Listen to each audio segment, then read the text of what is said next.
अभिवादन स्वीकार कीजिए ब्रजेश मिश्रा का। और आप देखना शुरू कर चुके हैं द डिबेट। बहनों भाइयों, पूरब की लड़ाई बहुत ही दिलचस्प मोड़ पर आ चुकी है और इस लड़ाई का प्रमुख केंद्र बिंदु पिछड़ा समाज के वोट हैं, जिनके लिए आज मऊ में एक बड़ी महापंचायत ओम प्रकाश राजभर ने आयोजित की और उसके मुख्य अतिथि थे अखिलेश यादव। इसके पहले भारतीय जनता पार्टी भी लगातार पिछड़ा वर्ग के सम्मेलन कर रही है, प्रतिनिधि सम्मेलन कर रही है और पिछड़े वोटों को गोलबंद करने की पूरी तैयारी दो बड़े राजनीतिक दलों ने कर ली है। आज का विषय यही है चर्चा के लिए। बहनों भाइयों, आज मऊ जनपद में एक बड़ी महापंचायत आयोजित की ओम प्रकाश राजभर ने। यह महापंचायत पिछले 1 महीने से वो लगातार तैयारी कर रहे थे और ये वही महापंचायत है जिसके लिए वो जिक्र कर रहे थे कि वहाँ 2 हेलीकॉप्टर उतरेंगे। तो वहाँ हेलीकॉप्टर उतरा और उसमें से निकले अखिलेश यादव। ओम प्रकाश राजभर ने आज एक तरह से मऊ में अपना शक्ति प्रदर्शन किया और ये बताने की कोशिश की कि राजभर कम्युनिटी और पिछड़े समाज में उनका अपना वजूद राजनीतिक तौर पर काफ़ी मजबूत हो चुका है। ओम प्रकाश राजभर कभी भारतीय जनता पार्टी के साथी थे, बीजेपी के साथ मिलकर चुनाव लड़े थे, बीजेपी के साथ मिलकर सरकार में सम्मिलित हुए थे और कैबिनेट मंत्री भी बने थे। लेकिन 2019 के चुनाव में, लोकसभा के चुनाव में भारतीय जनता पार्टी और एसबीएसपी यानी राजभर की पार्टी अलग हो गए और तब से बीजेपी के खिलाफ अभियान चलाए हुए हैं। उन्होंने बीच में कुछ ऐसे संकेत दिए थे कि वो बीजेपी के साथ वापस हाथ मिला सकते हैं, लेकिन जब बीजेपी के साथ बातचीत चल रही थी, इसी बीच ओम प्रकाश राजभर पहुंच गए अखिलेश यादव के पास। तो पिछड़ा समाज और ये पूर्वी उत्तर प्रदेश की लड़ाई कितनी अहम है, हमें इसको बहुत गौर से समझना होगा। लेकिन आप ये समझिए कि आज संयुक्त भागीदारी मोर्चा जो ओम प्रकाश राजभर ने बनाया था, आज उसके अवसान का दिन है। यह मोर्चा छिन्न भिन्न हो चुका है एक तरह से, क्योंकि इस मोर्चे में असदुद्दीन ओवैसी, शिवपाल यादव, चंद्रशेखर और बाबू सिंह कुशवाहा और प्रजापति ये नजर नहीं आए। इसका मतलब साफ है कि ये संयुक्त भागीदारी मोर्चा नहीं बल्कि एसबीएसपी और समाजवादी पार्टी साथ आए, क्योंकि जो मेजर पार्टनर इस संयुक्त भागीदारी मोर्चा के थे ओम प्रकाश राजभर, आज उनके कार्यक्रम में उनके मोर्चे का कोई पदाधिकारी नहीं आया। इसका मतलब यह है कि यह मोर्चा भी अब बिखर रहा है। इस मोर्चे के बाकी सदस्य कहां गए? और सबसे गहरा झटका लगा असदुद्दीन ओवैसी को, जो ओम प्रकाश राजभर के साथ उत्तर प्रदेश के राजनीतिक परिदृश्य में एंट्री ले चुके थे। उनके लिए बहुत ही एम्बैरेसिंग सिचुएशन हो गई कि जब राजभर ने बीजेपी के साथ जाने की बात कह के उनको उकसाया और चले गए समाजवादी पार्टी के साथ, जहां जाने के लिए असदुद्दीन ओवैसी बहुत लंबे समय से बेकरार हैं। लेकिन ओवैसी को पता चलता है इसके पहले राजभर वहां अकेले पहुंच गए। शिवपाल यादव के लिए भी यह झटका है, क्योंकि शिवपाल यादव के घर पे 2 महत्वपूर्ण बैठकें इस मोर्चे की हुई थी और काफ़ी चीज़ें तय हुई थीं। लेकिन अब आधिकारिक रूप से ओम प्रकाश राजभर समाजवादी पार्टी का हिस्सा हैं। पूर्वांचल में राजभर और पश्चिम में जयंत चौधरी, ये समाजवादी पार्टी के 2 मेजर पार्टनर हैं राजनीतिक तौर पर उत्तर प्रदेश में। तो क्या इनके सहारे पिछड़ों की गोलबंदी करने में समाजवादी पार्टी कामयाब होगी? और बीजेपी के पास इस गोलबंदी से राजनीतिक तौर पर निपटने का क्या प्लान है?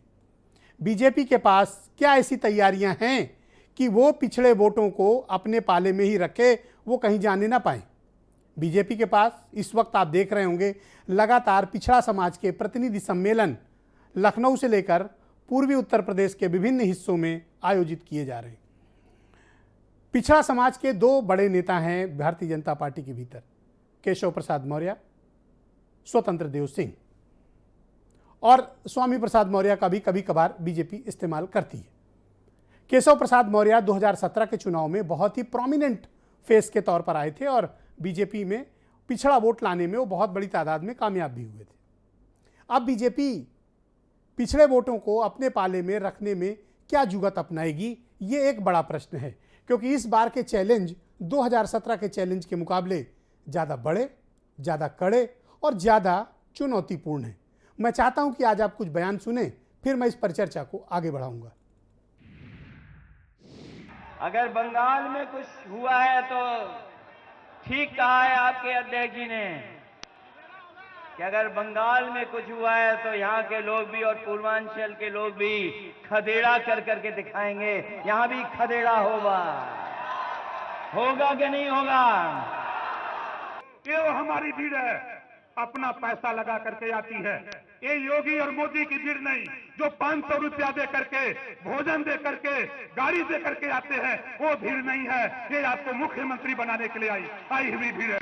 भागीदारी संकल्प मोर्चा बना करके ओम प्रकाश राजभर जी पहले असदुद्दीन ओवैसी से गलवहिया कर रहे थे, सालार गाजी मसूद की जाकर के मजार पर चादर चढ़ा रहे थे, और अब अखिलेश यादव के साथ गठबंधन कर रहे हैं। अखिलेश यादव जी पहले बुआ बबुआ का गठबंधन कर चुके, उससे पहले 2 युवाओं का साथ पसंद कर रहे थे, लेकिन हर गठबंधन को जनता ने नकारने का काम किया है। उत्तर प्रदेश की जनता अब किसी गठबंधन में, अब किसी प्रयोग में आने वाली नहीं। भारतीय जनता पार्टी संघर्ष कर रही है, कोई गठबंधन कर रहा है, मगर हम प्रियंका गांधी के नेतृत्व में लगातार संघर्ष कर रहे हैं। उत्तर प्रदेश की जनता हमें अपना आशीर्वाद देगी, ऐसा मैं मानता हूं, और 2022 में कांग्रेस सरकार बनाएगी। तो बहनों भाइयों, आज की परिचर्चा बहुत ही दिलचस्प है। मेरे साथ आज अमित पुरी हैं भारतीय जनता पार्टी से, असीम वकार AMIM से, सुनील सिंह साजन समाजवादी पार्टी से, सुरेंद्र राजपूत कांग्रेस से हैं, अरुण राजभर BSP के नेशनल जनरल सेक्रेटरी हैं, हेमंत तिवारी उत्तर प्रदेश के बहुत ही जाने माने पत्रकार, और वीरेंद्र सिंह जी हमारे स्टेट हेड। बहुत शुक्रिया आप सभी का, बहुत धन्यवाद इस कार्यक्रम में उपस्थित रहने के लिए। अरुण राजभर, मैं कार्यक्रम की शुरुआत आपसे करना चाहता हूँ। सबसे पहले तो मुझे ये बताइए कि आज की रैली, क्या मऊ में जो आज आपने रैली आयोजित की, क्या ये आपके लिए शक्ति प्रदर्शन था, और इस रैली के जरिए आप क्या संदेश देना चाह रहे थे? देखिए, आज की रैली जिन लोगों ने भी देखा है, उनके पसीने छूटने लगे। दिन में ही पसीने छूट रहे हैं और रात में भी छूट रहे हैं, नींद नहीं आ रही है। जिन लोगों को यह घमंड हो गया था कि पूर्वांचल की जनता हमारे साथ है, आज पूर्वांचल की जनता ने हल्दरपुर मऊ में इकट्ठा होकर यह संदेश दे दिया कि पूर्वांचल की जनता माननीय ओम प्रकाश राजभर जी, माननीय अखिलेश यादव जी के साथ है, और उत्तर प्रदेश में सरकार बनाने का एक संकेत दिया है। और जो लाल और पीला टोपी इकट्ठा जी, सपने में ये नहीं सोचे होंगे कि ये लाल पीले टोपी उत्तर प्रदेश में नया करामात करेंगे और भारतीय जनता पार्टी को उत्तर प्रदेश से हटाने के लिए एक नया विकल्प देंगे। अब पूर्वांचल की जनता, आज आपने वीडियो देखा कि नहीं देखा भीड़ का? ये भीड़ पैसा दे के नहीं बुलाई गई, अपना चंदा बुलाई गई थी। ये स्वतः माननीय ओम प्रकाश राजभर लोग वहां माननीय ओम प्रकाश राजभर जी, माननीय अखिलेश यादव जी को देखने और उनकी बात सुनने के लिए आए हुए थे, और वो संदेश दे दिए हैं और गांव-गांव खबर पहुंच गई है कि जिस पिछड़ों को भारतीय जनता पार्टी हर गठबंधन को कभी सात छतुंदर की संज्ञा देती है, कभी उसको कहते हैं ये भैसा है, कभी उसको नीच कहते हैं, तो ये गठबंधन पवित्र गठबंधन हुआ है, ये गठबंधन मेल गठबंधन हुआ है, ये गठबंधन विचारधाराओं का मैं गठबंधन कैसे हुआ है। इसको पवित्र और यही गठबंधन मानूं, क्योंकि आप वो पार्टी हैं जो बीजेपी के साथ भी थे, जो ओवैसी के साथ भी थे, जो शिवपाल यादव के साथ भी थे, बहन जी की तरफ कैरेट लटकाए थे। आज आप रैली कर रहे हैं अखिलेश यादव के लिए, तो ये बात कुछ समझ में नहीं आई।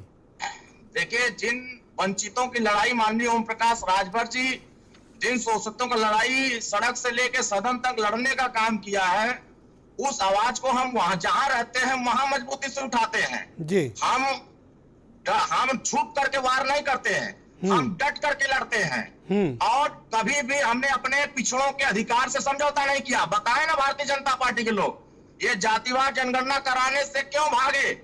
ये पिछड़ों को थानों पर न्याय क्यों नहीं दे दिए? पर आप एक बात बताओ जमीन कि आपकी समाजवादी पार्टी के साथ क्या डील हुई है, किस प्रकार का गठबंधन है आप लोगों का?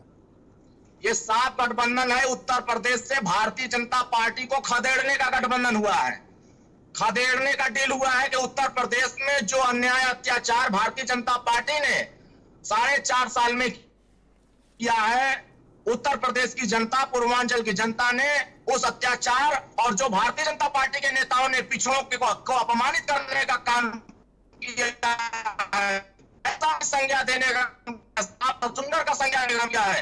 ये पिछड़े, दलित, अल्पसंख्यक, वंचित अब अपने अधिकार के लिए माननीय अखिलेश यादव जी को मुख्यमंत्री बनाने के लिए आज यहाँ से संकल्प लेकर अपने पर तमाम लोगों को जो राजनीतिक प्रेक्षक हैं, अरुण, जो तमाम राजनीतिक प्रेक्षक हैं, उनको इस बात की आशंका है कि चुनाव के पहले हो सकता है कि आप यही पिछड़े, दलित, वंचित का नारा देते देते किसी और पार्टी का दामन थाम लें।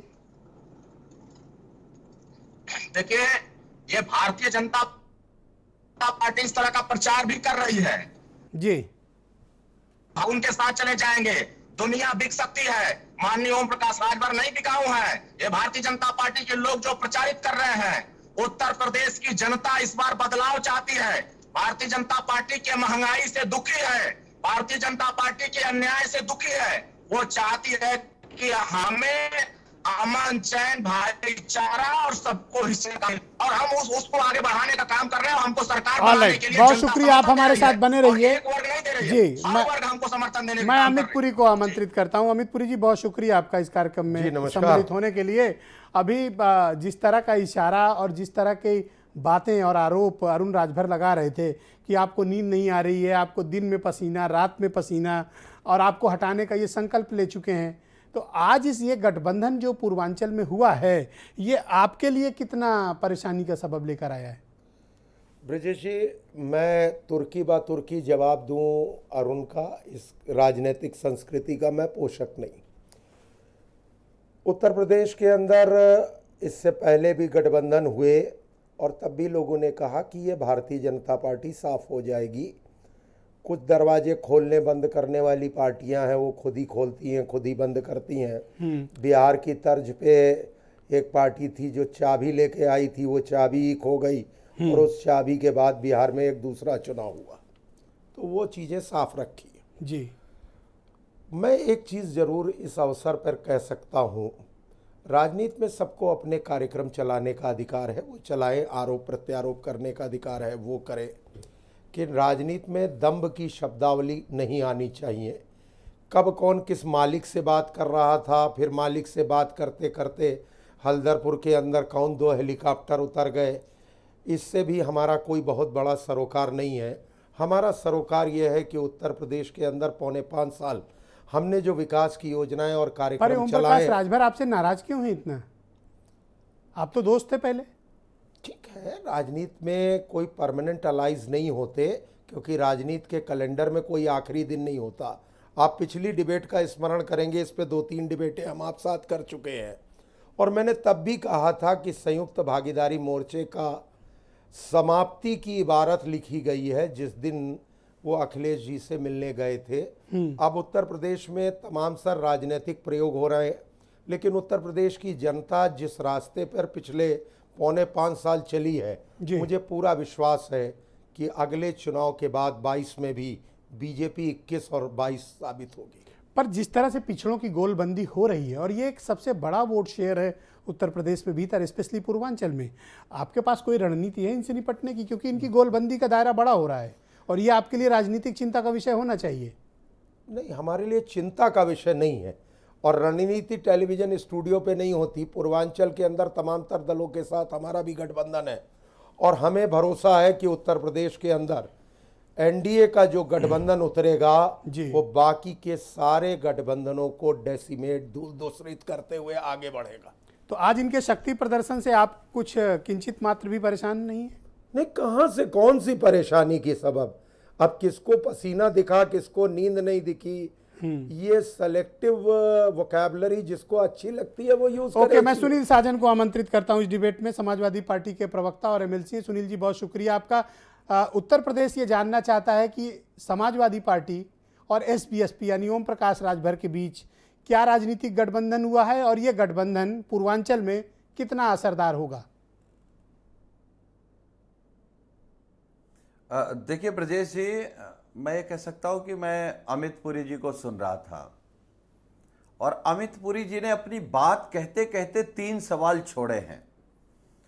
एक तो उन्होंने कहा है कि जिस तरीके से उत्तर प्रदेश में सरकार चली है, तो किस तरीके से चली है? आपने बेरोजगारों को दौड़ा दौड़ा करके पीटा है, पत्रकारों पर एफआईआर की है, पिछड़ों का आरक्षण छीन लिया है, दलितों पर अन्याय किया है, बहन बेटियों की आबरू नहीं बचा पाए, अपने अपराधियों को संरक्षण देते रहे, यही तो चला है। दूसरी बात इन्होंने कही कि सरकार ने विकास किया है। मैंने एक आपकी ही डिबेट में इनसे अनुरोध किया था कि माननीय योगी आदित्यनाथ जी का एक अपना काम कोई हो तो बता दें। आपने भी कई बार प्रयास किया, लेकिन ये एक काम नहीं गिना पाए।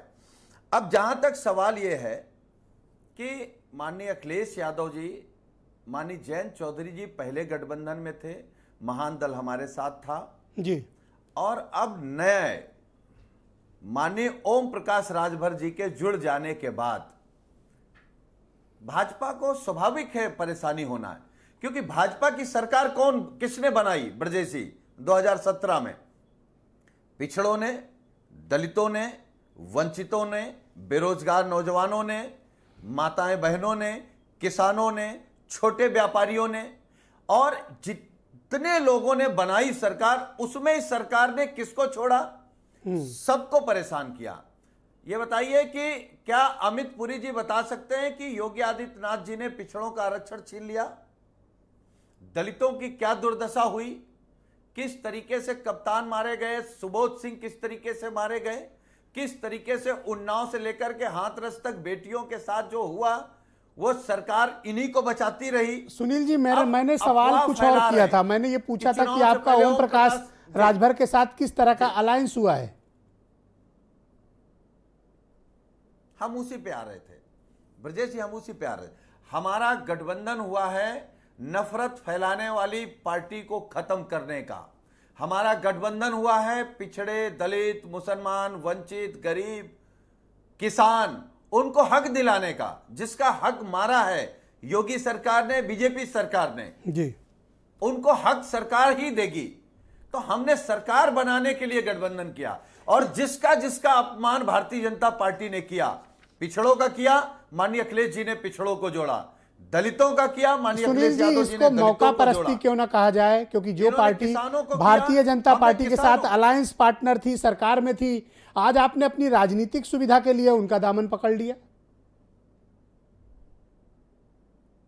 ब्रजेश जी, आप क्योंकि आप सम्मानित पत्रकार हैं, देश के बड़े पत्रकार हैं, आपका सवाल सच हो सकता है। हम दूसरी बात कह रहे हैं, भाई हम सत्ता में आकर के ही तो इनको न्याय दे सकते हैं। विपक्ष में बैठ करके जब भी इनकी आवाज उठाते हैं, धारा 144, एक FIR, और आप घूमते रहो, कार्यकर्ता लाठी खाए और जेल चला जाए। इनको हटाने का रास्ता क्या है? महंगाई से निजात कैसे मिलेगी? और सिर्फ किसान परेशान नहीं, अन्ना जानवर से। तो एक बड़ा इंपॉर्टेंट सवाल और खड़ा होता है कि क्या बीजेपी को हटाने के लिए आप किसी से भी गठबंधन कर लेंगे? नहीं, हम उससे गठबंधन करेंगे जो डॉक्टर भीमराव अंबेडकर जी के संविधान पर भरोसा रखते हैं, जो डॉक्टर लोहिया जी के सिद्धांतों को मानते हैं, जो पिछड़ों की, शोषित की, पीड़ित की, दलित की, मुसलमान की, बेरोजगार की, जो अगड़े भी हैं और परेशान किए जा रहे हैं, उनकी अन्याय के खिलाफ जो आवाज सुरेंद्र राजपूत जी को मैं आमंत्रित करता हूं आज की डिबेट में। राजभर पर बहुत शुक्रिया आपका सुनील जी। एक सेकंड में जी, एक सेकंड में खत्म करूं। ओके, खत्म करें जी। मैं केवल ये कह रहा हूं कि लोग कह रहे हैं कि बिक जाएंगे। अरे भाई, अगर ओम प्रकाश राजभर बिकने वाले होते तो सबसे बड़े खरीदार कौन है? सबसे बड़े खरीदार तो अमित पुरी के पार्टी के लोग हैं। क्यों नहीं खरीद पाए? क्योंकि आप स्वाभिमान खरीद नहीं सकते। Okay, Surendra Rajput ji, thank you. Sunil ji, शुक्रिया आपका। सुरेंद्र राजपूत जी, पूर्वांचल में समाजवादी पार्टी और SBSP एक अलायंस की है, और उस अलायंस की आज पहली संयुक्त बड़ी महापंचायत या रैली कह लीजिए हुई।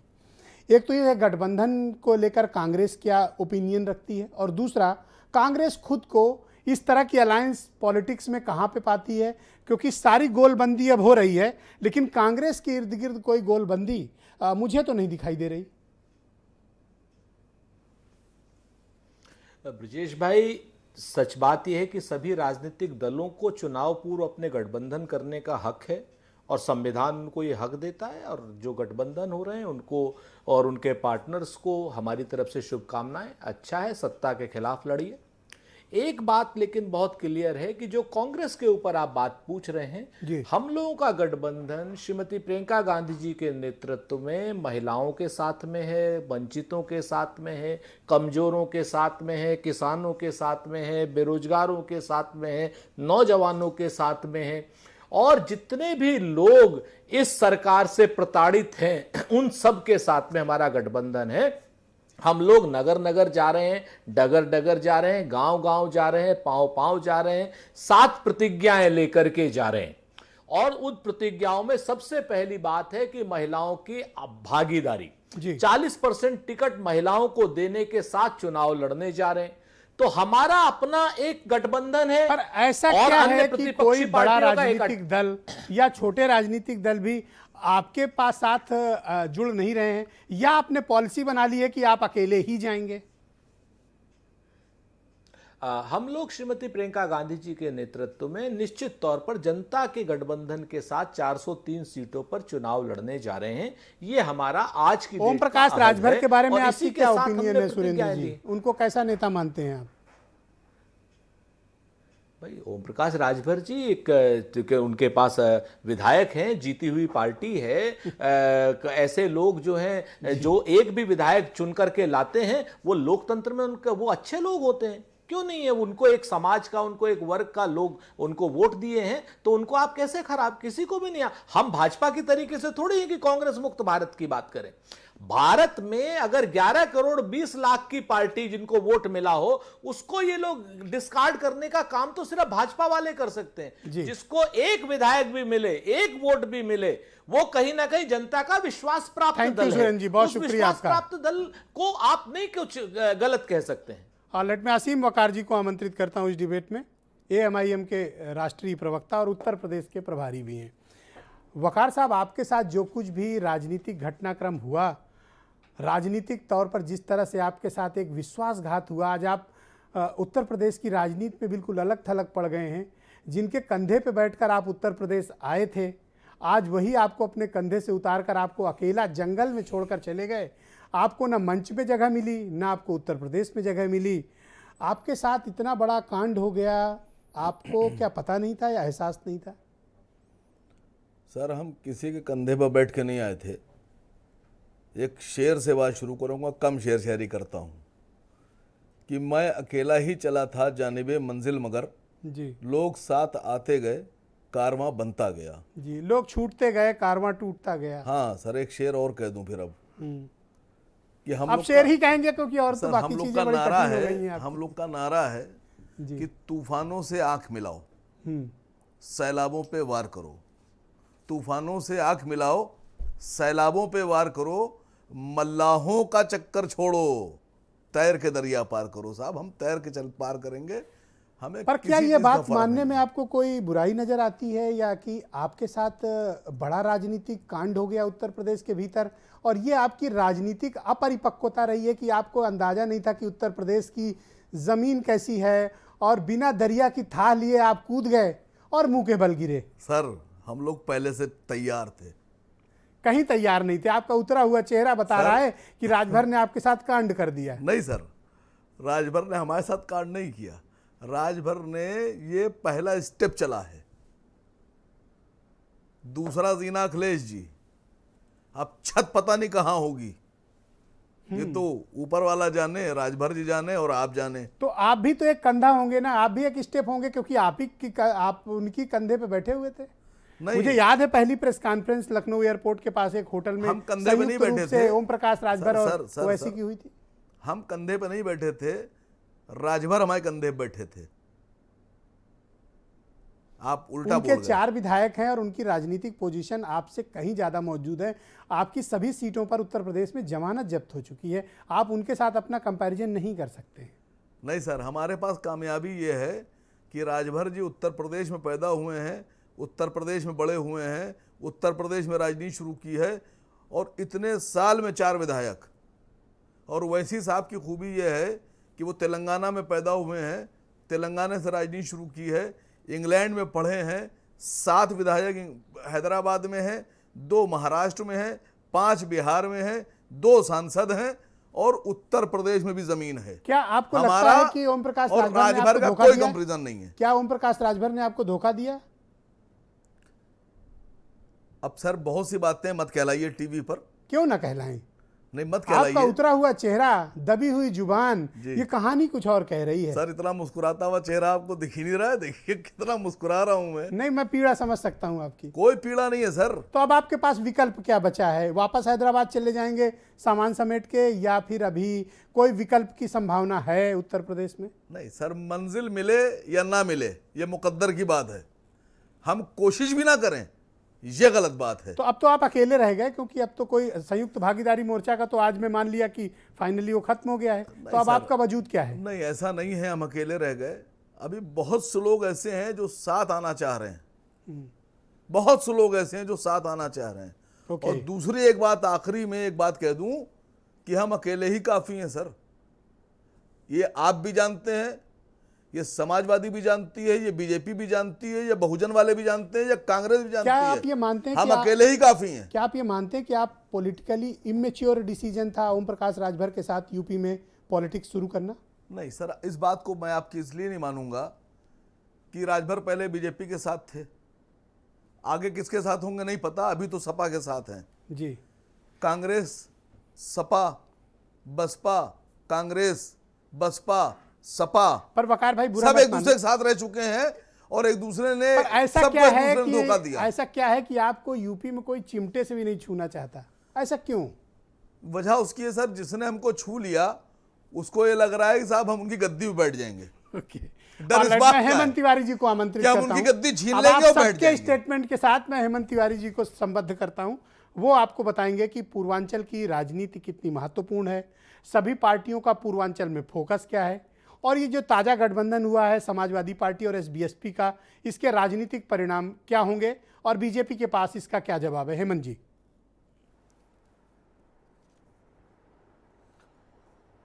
देखिए, राजनीति तो अब मौका परस्ती, तिकड़म, गुणागणित, जात, धर्म, इसका सम्मिश्रित खेल है। एक लाइन की हेडिंग अगर आप चाहें तो आज अखिलेश यादव की धमाकेदार ओपनिंग, ये आप कह सकते हैं। अभी तक एक बात स्पष्ट थी कि विद इन अपोजिशन जो एक बड़े पहलवान, सुमो पहलवान भाजपा से जो भी लड़ रहे हैं बिखरे विपक्ष के तौर पर, उसमें अखिलेश यादव एक परसेप्शन बनाने में सफल रहे हैं कि वो सीधे सीधे भारतीय जनता पार्टी को चुनौती दे रहे हैं, सीधे सीधे लड़ रहे हैं। ये परसेप्शन लगभग बन चुका था। और अब ओम प्रकाश राजभर, जिनके बारे में तमाम टिप्पणियां हुई, उनकी सुनिश्चितता अनिश्चितता के बारे में बहुत सी बातें कही गई, लेकिन पूर्वांचल की 20 से 25 सीटों पर खासी अहमियत रखने वाले और अपनी जात की इंटैक्ट वोटिंग का कामयाब फार्मूला दिखा चुके ओम प्रकाश राजभर का जाना, आज वहाँ जो भीड़ दिखी, मैंने पता किया उस भीड़ में समाजवादी पार्टी के लोग न बराबर थे। अखिलेश यादव और कुछ इनके नेता दुर्गा यादव थे जी। लेकिन जो भीड़ थी वो खालिश भीड़ थी, वो राजभर लोगों की। तो अखिलेश के साथ राजभर का आना उत्तर प्रदेश की राजनीति में समाजवादी पार्टी के मजबूत होने का एक संकेत है, इसमें कोई शक नहीं। और शायद इस कॉम्बिनेशन से जो भागीदारी मोर्चा की बात आपने की, इसमें बचे दल भी कोशिश करेंगे कि उनका एक अलायंस हो, क्योंकि अब वो दिन नहीं रहा कि कहीं 3 एंगल की लड़ाई होगी। सीधी लड़ाई है आमने सामने की लड़ाई में छोटे दलों से मेरा मतलब कि जो रीजनल में भी छोटे दल हैं, इनकी बहु महत्वपूर्ण भूमिका होती है। और भारतीय जनता पार्टी ने जी पॉलिटिकली इसको एक्सप्लॉइट किया। 2014 साबित की है। 2014 में अमित शाह आए तो उनका फोकस क्या था? उनका फोकस गैर यादव ओबीसी। उनको मालूम था कि ब्राह्मण क्षत्रिय सारी जातियां हमारे साथ हैं, अगर हमको अखिलेश यादव को उन्हीं के दांव से हराना है तो हमको छोटी जातियों को, छोटी से मेरा मतलब माफी चाहूंगा, जिनकी संख्या कम है लेकिन उनके मतों की कीमत बहुत ज्यादा है। बीजेपी के पास इनका क्या जवाब छोटे पॉकेट्स में है? इस अलायंस का बीजेपी के पास जवाब क्या है? देखिए, एक बड़ी बात कह रहा हूं, भारतीय जनता पार्टी की विजय यात्रा जो शुरू हुई, जो आज तक चल रही है, और मेरा आज भी मानना है कि भारतीय जनता पार्टी बहुत मजबूत पहलवान है उत्तर प्रदेश की सियासत का, सबको उसी से लड़ना है। भारतीय जनता पार्टी ने अपोजिशन की जिन कमियों को, यानी छोटे दलों को साथ रखने का फार्मूला अपनाया, लगातार जीत पाई, वो फार्मूला अब अखिलेश यादव अपना रहे हैं। और आप देखिएगा, चूंकि छोटे दलों को कांग्रेस ने बहुत अच्छा किया, वो किसी के साथ नहीं है, लेकिन यहाँ ये भी देख लीजिएगा, कांग्रेस की भी एक टैक्टिकल अंडरस्टैंडिंग होगी अपोजिशन के साथ, कुछ न कुछ होगी, अलायंस किसी से नहीं होगा जी। लेकिन भारतीय जनता पार्टी के सामने चुनौती बढ़ी है। वेस्टर्न यूपी में ऑलरेडी माहौल भाजपा के खिलाफ है, ईस्टर्न यूपी में अगर इस तरह के कॉम्बिनेशन बनते गए तो भारतीय जनता पार्टी को शायद इस चुनाव में पसीना पसीना होना पड़े। सुनिश्चित रूप से बड़ी मैं वीरेन जी को आमंत्रित करता हूं। धन्यवाद हेमंत जी। कर रहे होंगे जी, क्योंकि मैं नेक्स्ट राउंड में बाकी आपके ओपिनियन को और जगह दूंगा। वीरेन जी हमारे साथ इस कार्यक्रम में जुड़ चुके हैं। वीरेन जी, ये जो गठबंधन हुआ है, आज एक शक्ति प्रदर्शन मऊ के भीतर किया गया, इसका क्या पॉलिटिकल इम्पैक्ट है? और दूसरा सबसे बड़ा प्रश्न ये है कि जो संयुक्त भागीदारी मोर्चा बना हुआ था, जिसमें बाबू सिंह कुशवाहा और इसके अलावा असदुद्दीन ओवैसी, शिवपाल यादव, चंद्रशेखर रावण, ये सब लोगों का अब क्या होगा? क्योंकि एसबीएसपी तो चली गई समाजवादी पार्टी के साथ। अब देखिए, मोर्चा देखें कि खर्चा देखें। पहले तो पूरा इतना बड़ा पीला जो जनसैलाब है, राजभर को उसको थामना है, मोर्चा तो आगे पीछे फिर आ जाएगा। अच्छा, मोर्चे में कितने ऐसे नेता हैं जो विधानसभा का टिकट लेना चाहते हैं और लड़ेंगे? गठबंधन में अगर वो लड़ेंगे तो हो सकता है कि एक आध दो सीट वो दे भी, लेकिन आप जब देखिए कि जो आंकड़े कहते हैं कि 3% राजभर उत्तर प्रदेश में है, लेकिन 24 सीटें ऐसी हैं जहां 10 से लेकर 20% के बीच में है विधानसभा में। जो राजभर 4 सीट जीतकर बीजेपी को 40 सीट जितवा सकते हैं, वो राजभर अखिलेश यादव के साथ आज गए हैं और इतनी बड़ी रैली की है, तो चर्चा तो उनकी होगी। और बीजेपी को तो परेशानी होनी भी है, क्योंकि उनका खुद का सहयोगी उनसे अलग हो गया, वो उसे रोक नहीं पाए। इसकी भरपाई वो कैसे करेंगे? लोग कहते हैं कि टिकेंगे नहीं, इनके पास इस समय खाली इसकी काट यही है कि टिकेंगे नहीं, भाग जाएंगे, भरोसा नहीं है, गारंटी नहीं है। यहाँ लोगों को अपने बीवी बच्चे गारंटी नहीं है, ये राजभर की गारंटी की बात करते हैं। अरे भाई, वो भी पार्टी चलाने आए हैं, जहाँ उनको फायदा मिलेगा, जहाँ उनका समाज आगे जाएगा उसके साथ रहेंगे। गारंटी किसकी है? जब आप ISI मार का सामान लेते हो, पूछते हो गारंटी का, गारंटी नहीं, वारंटी लो। तो यहाँ तो राजनीतिक दल में जिंदा आदमी बैठा है, सामान की गारंटी नहीं, आदमी क्या लेंगे? और आप देखिए कि निषाद बीजेपी के साथ है। बीजेपी ने 5 साल में एक चीज ये प्लस किया कि उन्होंने संजय निषाद की पार्टी को अपने साथ जोड़ा, बाकी उन्होंने सब माइनस किया, खोए। अपना दल उनके साथ स्थिर है। इसके अलावा कोई ऐसा बड़ा गठबंधन बीजेपी के पास नहीं दिखता जो इस बार 2017 की तरह लहर पैदा कर सके। आज RLD भी मजबूत पोजीशन में चली गई है बीजेपी के सामने। वो कह रही कि हम सपा के साथ रहेंगे, राजभर कह रहे हैं हम सपा के साथ रहेंगे, संजय चौहान की पार्टी आ गई है, महान दल है। क्यों सारे लोग विपक्ष के? आप देखिए, जितनी पार्टियों के नेता पार्टी छोड़ते हैं वो सब सपा में जाना चाह रहे हैं। अखिलेश यादव की ताकत को अपने आप ये लोग बढ़ा रहे हैं। और आज पूर्वांचल में अखिलेश की ये बड़ी रैली, ये बीजेपी के लिए वाकई में परेशानी है। वो अपनी रणनीति में आगे कैसे इस्तेमाल करेगी, वो कैसे इसकी काट खोजेगी, ये उनके नेता सोच रहे होंगे आज बैठकर, किन किन दलों को जोड़ा जाए। लेकिन लाल और पीले के इस गठबंधन में आज पीला भारी रहा। आज पीला गमछा, पीला झंडा, इसने चारों ओर सैलाब दिखाया, अपना ताकत दिखाई। अब छोटे दल अगर इतनी बड़ी ताकत दिखा दें तो ये भी बहुत बड़ी राजनीति में कहा जाए इच्छा शक्ति, हिम्मत, इसकी बात है। कहाँ इतने संसाधन है लोगों के पास, कितने लोगों को ले आए, इतना पैसा खर्च करके इतनी बड़ी रैली कर पाए वो। तो क्या ये माना जाए कि ओम प्रकाश राजभर अब पूर्वांचल के इस हिस्से के एक बड़े प्रोमिनेंट पिछड़ा समाज के लीडर बनकर उभरे? बिल्कुल स्वाभाविक है, वो अपने समाज में जिस समाजवादी पार्टी पे खाली यादव का वोट होने का आरोप लगता था ओबीसी में, राजभर के आने से एक तो वो बहुत बड़ी राहत मिली उनको, एक उनको बहुत बड़ा ताकतवर वर्ग मिल गया उनके साथ, क्योंकि ये 25-20 सीटें आसान नहीं है विधानसभा की। 25 सीटों पर निर्णायक है ये राजभर। राजभर वाकई में ओबीसी के एक बड़े लीडर बनकर उभरे हैं। राजभर ही क्यों कहें आप, निषाद भी आप कह लीजिए, अनुप्रिया पटेल भी आप कह लीजिए, जो जहां है इन्होंने अपनी जात का पूरा समर्थन हासिल किया है। लेकिन यही लोग प्लस माइनस करते हैं। आज राजभर बीजेपी के साथ नहीं है तो बीजेपी को दर्द होगा, तकलीफ होगी। अखिलेश के साथ गए, उनको खुशी हो रही है, उनके लोग जुड़ रहे हैं। भाई जब वो 4 से 40 बना सकते हैं तो यहाँ भी 4 से 40, 50, 60 हो जाएंगे।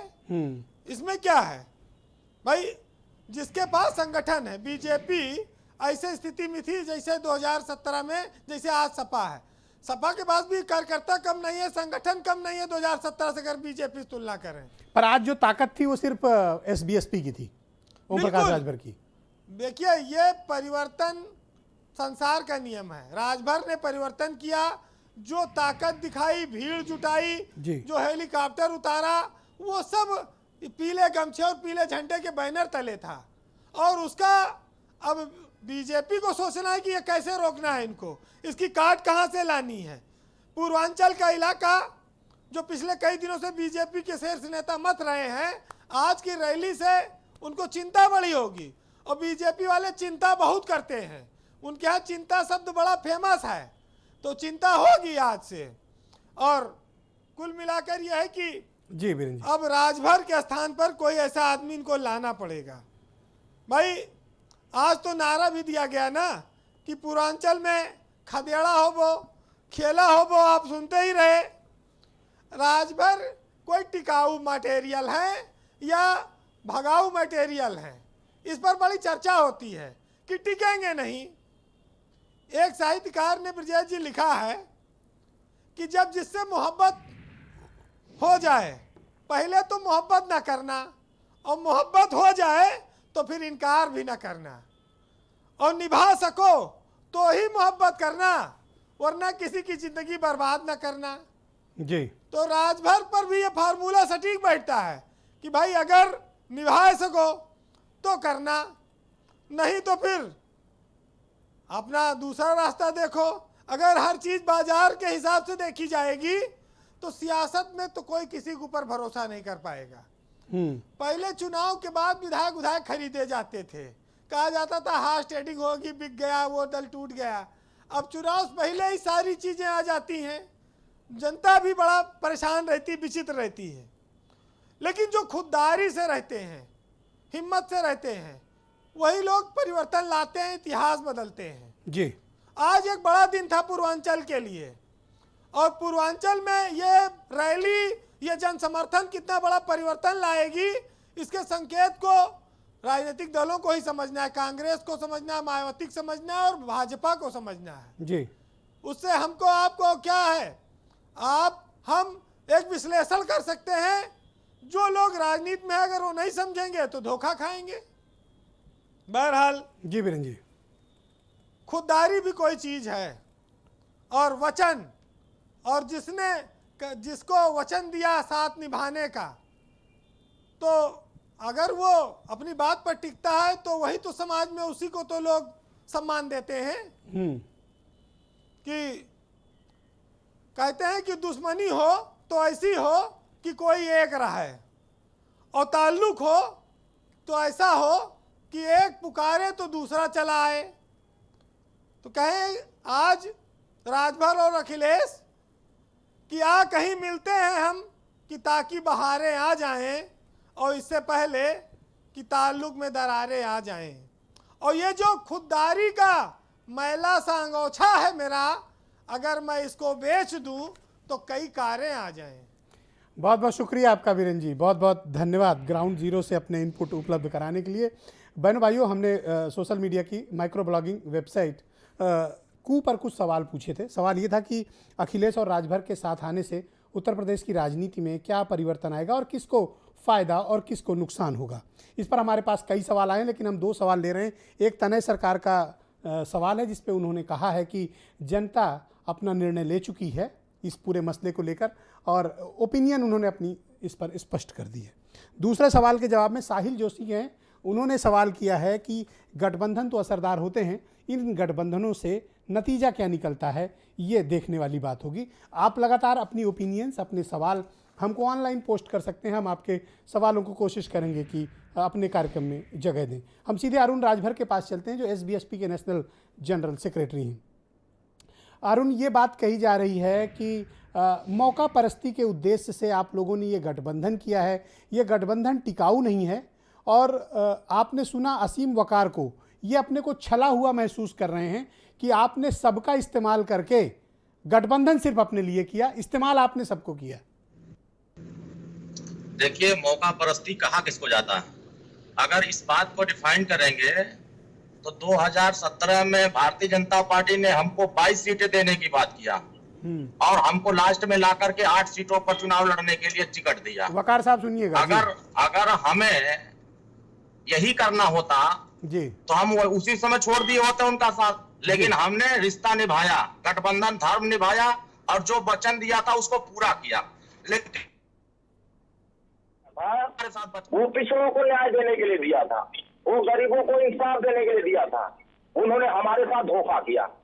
जब हमारे कहने से ये तो पर आपने भी तो धोखा किया AMIM के साथ, शिवपाल यादव के साथ, बाबू सिंह कुशवाहा के साथ, आपने भी तो धोखा किया। देखिए, माननीय शिवपाल जी का जहां तक सवाल है, वो हमारे मोर्चे में शामिल नहीं थे, वार्ता का क्रम जारी था, लोगों से वार्ता हो रही थी, लेकिन वार्ता का कोई परिणाम नहीं निकल रहा था। तो OIC के साथ धोखा किया आपने। देखिए कितने गुस्सा है असीम वकार। देखिए, ये मसला जनता ने लिया है, फैसला जनता का है कि जनता भारतीय जनता पार्टी को हराने के लिए जो भी दल भारतीय जनता पार्टी को हराना चाहते हैं, तो OIC भी तो बीजेपी को हराना चाहते हैं। आप इनको छोड़कर क्यों चले गए अकेले? नहीं, देखिए, हम किसी को ना ही पकड़े हैं ना किसी को छोड़े हैं। हम तो जिनको पकड़े हैं उनको अपने साथ रखे ही हैं। हमारे साथ प्रेमचंद प्रजापति है ही, हमारे साथ बाबूराम पाल है ही, हमारे साथ सुनील अरपंसी है, हमारे साथ अनिल सिंह चौहान है, गुलाब सिंह खंगार है, हमारे साथ सतीश बंजारा है। हमारे साथ छोड़ा कौन है? भागीदारी संकल्प मोर्चा तो मजबूत है। दो जो बड़े पार्टनर हैं आपके अलायंस के, बाबू सिंह कुशवाहा और असदुद्दीन ओवैसी, ये दोनों को आपने जगह नहीं दी आज। देखिए, ये दोनों लोग भारतीय जनता पार्टी को जिताना चाहते हैं और बैक डोर से भाजपा के साथ है, फ्रंट डोर से हमारे साथ है। ओके, एक सेकंड, बहुत बड़ी बात आपने कह दी। अरुण प्लीज अब रुक जाइए। ओके, असीम वकार, अब ये गेंद आपके पाले में है। आपको इन्होंने कहा कि आप बीजेपी को जिताना चाह रहे थे, इसलिए आपके साथ गठबंधन तोड़ दिया। नहीं सर, मुंह पर आपके मतलब इन्होंने स्याही फेंकी। सर मैं बताऊं आपसे, जब डिबेट शुरू हुई तो ये बात मैं उस वक्त सुनना चाह रहा था, मुझे पता था ये बोलेंगे। और ये बोलेंगे कब, ये मुझे पता कब चला, जब इन्होंने पहली बार असद ओवैसी साहब के बारे में, इनके वालिद साहब ने आरोप लगाए। जब पत्रकार ने सवाल पूछा कि क्या ओवैसी भी बीजेपी में जाएंगे, हाँ कहना, क्यों नहीं जाएंगे, बिल्कुल जाएंगे, ये है वो है। तो मैंने जब इनके बयान पर एक बयान जारी किया था कि बीजेपी की बू आती है, तो लोगों ने मुझसे पूछा कि ये राजभर बीजेपी में जा रहे हैं।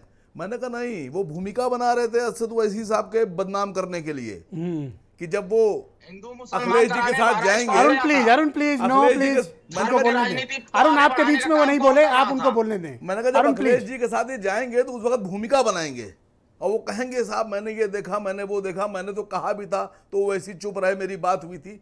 तो मैंने उस वक्त इनकी काट की थी और ये कहा था कि जिससे बीजेपी की बू आती है हम उसके साथ भी नहीं जाएंगे। तो क्यों घुस के बैठते थे उनके साथ हर हफ्ते? सर आज बू आती है तब तो लिपटना भी कबूल था। सर बात सुनिएगा, समाजवादी पार्टी से शिकायत है हमें, अपने दर्द की बात कर रहे हैं इनसे हम। आप अभी पहली लाइन में बताओ, आज सपा कहां चले गए? सर इसलिए गए हैं कि आज पहली लाइन में एक भी मुसलमान को जगह नहीं दी और ना ही मंच पर मुसलमान का अल्फाज आया और ना ही मुसलमान को बोलने दिया गया। पर आज ये बात करते हैं सेकुलरिज्म की, ये सेकुलरिज्म की बात हमारे करते सदर हैं। आलम भाषण दे रहे थे। दूसरी बात आप सर, कभी देखते हुए हो मुसलमान के नाम पर जो आप ये राजनीति कर रहे हैं, 24 ये सीट नफरत पर की राजनीति अब खत्म हो गई उत्तर प्रदेश सुनिए में। अरुण जी, 24 सीट के ऊपर आप अभी बता रहे थे कि 24 सीट पे ये थोड़ा असर डालते हैं राजभर, और मुसलमान 147 सीट पर असर डालते हैं। 147 सीट ऐसी हैं जहां मुसलमान की मर्जी के बिना ना कोई जीतेगा ना कोई हारेगा। पर आपको तो आपने कोई छूना मुसलमानों भी को नहीं जहां पसंद कर रहा है यूपी में। जी, आपको तो कोई छूना भी नहीं चाहता यूपी में। सर जितने लोग हमें छूना चाहते हैं वो बहुत हैं। इन्होंने तो कह दिया कि आप बीजेपी के साथ ही हैं, इसलिए आपके साथ नहीं। मैंने आपसे क्या कहा कि इनकी मंशा तो मैं पहले ही भाप गया था। और दूसरी बात, तो गए क्यों थे इनके साथ? सर देखिए, ये हमारे, अब हम सर बहुत सी बातें हैं नहीं, जो आपको पर्दे खुल के के पीछे रखी जाती क्यों हैं, सर। पर्दे के पीछे रखोगे? सुनिए खुलकर सर, बात सुनिए, करो। सुनिए सर, सुनिए। आओ और बताओ। सुनिए सर, अपने चेहरे से नकाब नोच दो आप। सुनिए सर, ये हिंदुस्तान और उत्तर प्रदेश के मुसलमानों को अब आंख खोलना होगी कि ये वही अच्छा, राजभर हैं। अब आप आ गए जिनको अपनी असद तकरीर ओवैसी पे। साहब ने, जिनको असद ओवैसी ने कहा कि राजभर साहब मोर्चे के लिए मुख्यमंत्री का चेहरा है। मुसलमान इनको मुख्यमंत्री बनाना चाह रहा था।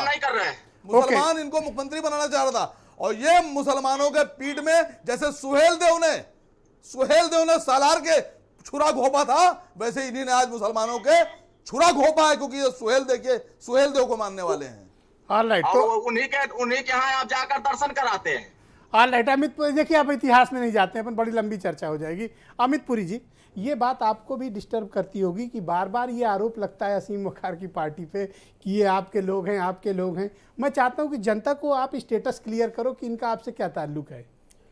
ठीक है, जनता को स्टेटस क्लियर करते हैं, लेकिन एक बधाई आपको दे दें। जी, मुझे? हाँ, अरे प्लीज। जब आप ये कहते थे कि कोई खुले दरवाजे से आ रहा है, कोई दीवार फांद के आ रहा है, कोई पिछले दरवाजे से आ रहा है जी, तो इनमें से कई चेहरे इसके ऊपर एतराज करते थे, बाज़ाब्ता एतराज करते। हाँ, अरे मेरे ऊपर बहुत गुस्सा होता। आप पे गुस्सा हो जाते थे भाई। हाँ, आज बता रहे हैं अरुण, पहले किसी के लिए दरवाजा खोल रहे थे इनके वालिद साहब कि बीजेपी के लिए बंद किया था, खोल रहे थे। आज बता रहे कि वो AIM इस दरवाजे से इसके साथ है, उस दरवाजे से उसके साथ है। अब भैया ये दरवाजे का खेल इनको मुबारक। हम एक बात जानते हैं, उत्तर प्रदेश की 403 सीटों को जिताने की जिम्मेदारी 25 करोड़ आवाम की है। वो जिसे जिताना चाहेगी जिताएगी, किसी के पास और चाबी नहीं है, न किसी मत पर के आपको पास सिंपैथी होनी चाहिए असीम वकार के साथ, न मजहब के साथ है। सिंपैथी होनी चाहिए आपको, क्योंकि आपके नाम पर ये बहुत गाली खाते हैं बेचारे। बात सिंपैथी और एपैथी की नहीं है, बात इस बात की है कि हर आदमी को मैं लगातार कंसिस्टेंट कहता रहता हूँ, हर पॉलिटिकल पार्टी को हम छोटा या बड़ा नहीं मानते, सबको अपने राजनीतिक कार्यक्रम चलाने चाहिए। लेकिन आज हमें अच्छा लगा जब सुरेंद्र राजपूत बोल रहे थे, बोले हम एक सीट जीतने वाले को भी डिस्कार्ड नहीं करते। और देश में पूर्ण बहुमत की सरकार जब लेकर के कोई व्यक्ति आता है, तो मैं नीच वीच की बात नहीं कर रहा जो इनके मणिशंकर अय्यर कहते, ईवीएम ने ले दिया, सुरेंद्र दूंगा टाइम प्लीज। ईवीएम बेईमान हो गई, फिर कहते हैं मतदाताओं को भरमा दिया। अब सुनील साजन कह रहे हैं, आज का जस्टिफिकेशन कितना खोखला दे रहे हैं कि जिनके अल्पसंख्यक और पिछड़ों के साथ रिश्ते हैं हम उनके साथ गए हैं। अरे तो भाई चाचा शिवपाल जी के रिश्ते किसके साथ है, जरा बता दीजिए। कभी कहते हैं एक सीट छोड़ देंगे, कभी कहते हैं मंत्री सुनील बना साजन गो देंगे। Ahead please. ये सुनील साजन गो confused अहेड। lot है। सुनील साजन गो अहेड प्लीज। जी जी जी जी जी जी देखिए ब्रजेश जी, क्योंकि मैंने सबको सुना है और नहीं, सब आपको धैर्य से आदरणीय सुनेंगे। हेमंत जी जब बोल रहे थे तो उन्होंने एक बात बहुत स्पष्ट कर दी आपकी डिबेट में कि चुनाव दो हिस्से में होने जा रहा है, और ये बात मैं लगातार कह रहा हूं।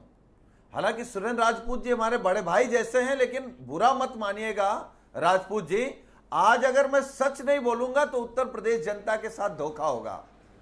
2022 का चुनाव दो लोगों के बीच है, भारतीय जनता पार्टी का गठबंधन, समाजवादी पार्टी का गठबंधन, बाकी कोई नहीं है।